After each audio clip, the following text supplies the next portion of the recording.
We've got an Italian-inspired daily dish today, and it's being served up by the one and only Chef Massimo Capra, of course. So, Chef, we're talking fresh meat, fresh cheese, and versatility because it can be a snack or an appetizer. So tell us a bit more about what you're making us today. Well, today I wanted to make something that was really interesting and totally, definitely from Northern Italy and from my parts, basically, Cremona, Parma, Piacenza. So we have grana padano and we have prosciutto di Parma.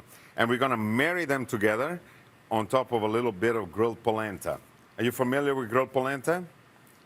I'm sure you know what polenta I is. sure am. My mom is a huge fan of all the polentas, grilled or otherwise. So this sounds amazing and decadent and awesome, and I'm sad that I'm not there. Let's get to it. How do we start?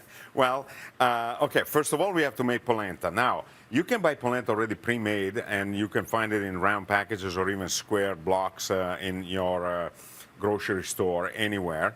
But if you want to make your own, you buy your polenta flour, and that's cornmeal, the one that you enjoy. I don't care. It can be fine. It can be a little coarser. It can be different thing, but it's always corn flour, cornmeal, okay? So water, salt, a little oil, and then you pour your flour in. It's 2 to 1 normally, 2 water, 1 flour, and you cook it. And the biggest thing is if you're buying polenta raw, basically your cornmeal needs to cook about 45 minutes. Then you pour it into a container. There's no need to put oil or anything else. Its own water will let it release easily. And you press it down, you level it off, you make it nice and flat.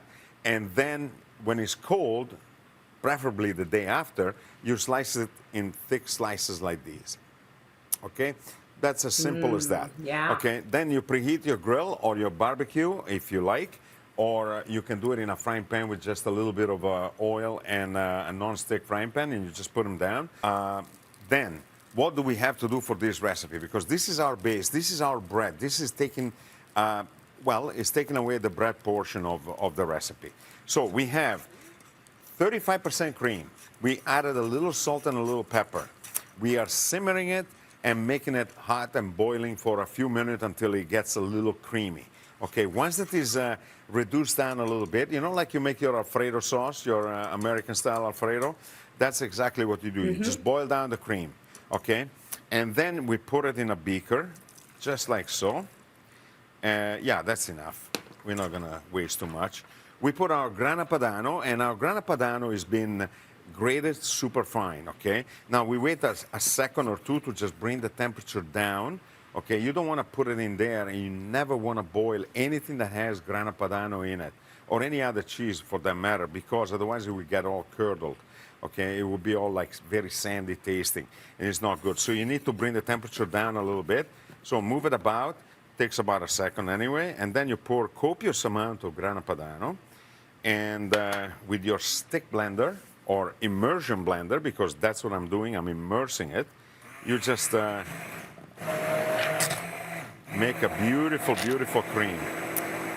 We can put a little bit more. Don't be cheap. Okay.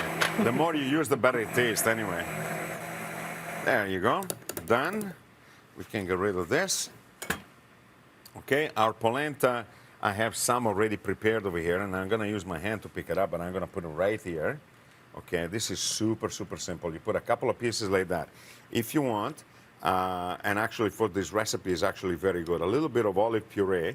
These are olives, olive puree that you can find in a store already made, but if you want to make your own, then use gaeta or tajasque.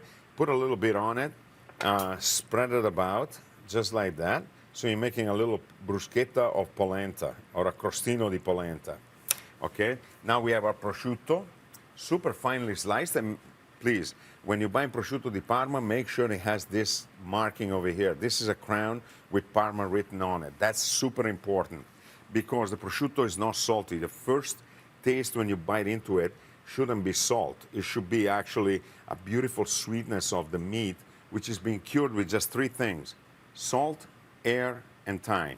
That's all you have to do. So, Chef, if it doesn't have that stamp of approval on it, then it's just not from the Parma region, or That's it's just right. it's not going to be good. It's not going to be quality. Right. Well, the quality is super controlled in Parma when they produce prosciutto, so you're guaranteed that you have a great product.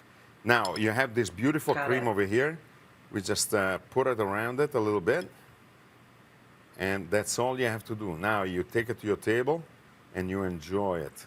Okay? This is absolutely delicious. I guarantee you that. Maybe a little touch of oil. Because, you know, those eyes. That's really nice there, they look chef. back So, at you. okay, is that Ooh. a snack? Is that an appetizer? For me, I'd like line 7 of those up and it would be a meal. How do you usually eat it? This one here for me would be an appetizer. Just a small amount as an appetizer. Yeah. It's a beautiful dish just by itself. All the flavors, you know. Grana padano, prosciutto di Parma, they're meant to be together. Polenta.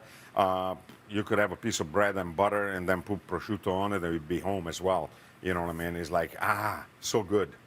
It's a great combination of all of the most decadent things. Thank you, chef. You always bring us really good original recipes to our kitchen.